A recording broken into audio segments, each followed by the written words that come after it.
So, hi mga garden, this is Hardinerang Nanay once again.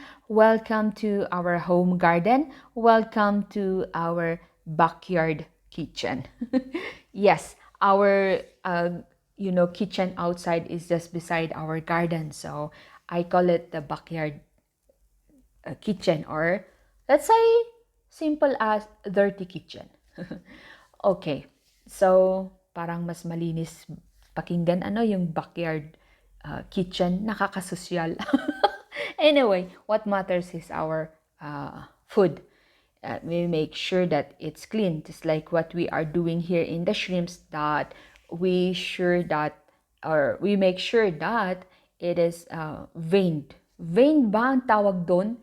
Deveined, deboned, deveined, whatever. Basta tatanggalin natin yung pupo ng ating mga shrimps. So we're going to clean this one, but actually we're going to save also the head, because it is very useful for our next recipes. It is cook. I know everybody knows this one, that there is such as shrimps broth. So this one, we're going to cook this one, the head. We're going to make a shrimps broth for our future recipes. Like tomorrow, for example, I'm going to cook pancit or chop suey or something like that. We're going to add those ones. All right, so let's finish this one.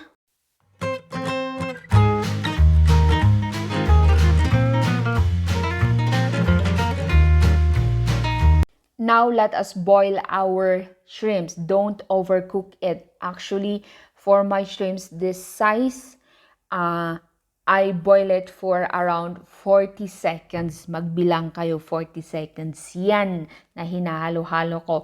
At saka nag-boil na rin yung tubig. So the water boiled already and I boil it for 40 seconds. And that's it.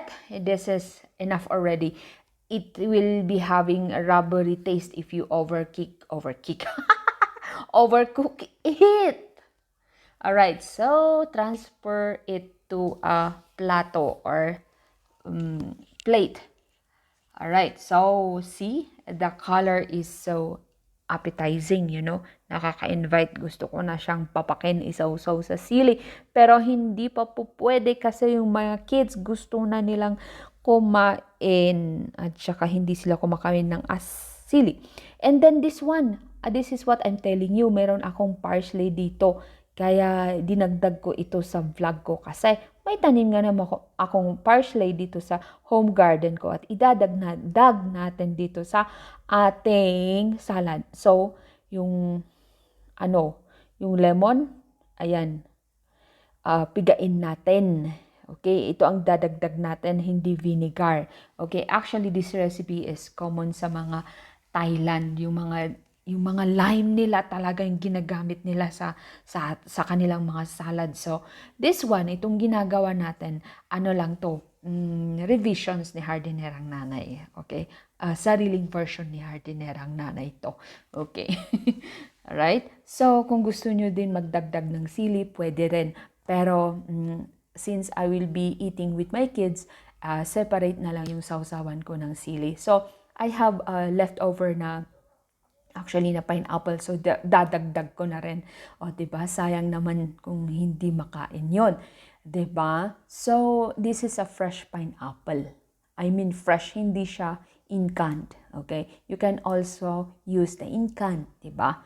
Pero, this one, yung pipino, binigay lang din yan. So, I only use the resources na available.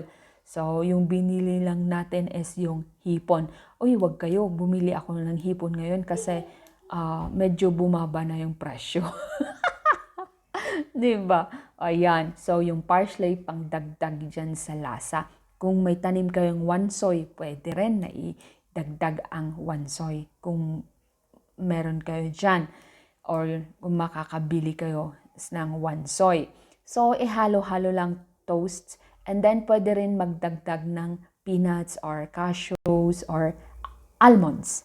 Yan, diba? Social almonds. So, that's it. Enjoy. Bon appetit! Then, thank you for watching HNTV Baguio, our home, our garden. We believe that all plants grow with love. Subscribe, like, comment, and share. Thank you.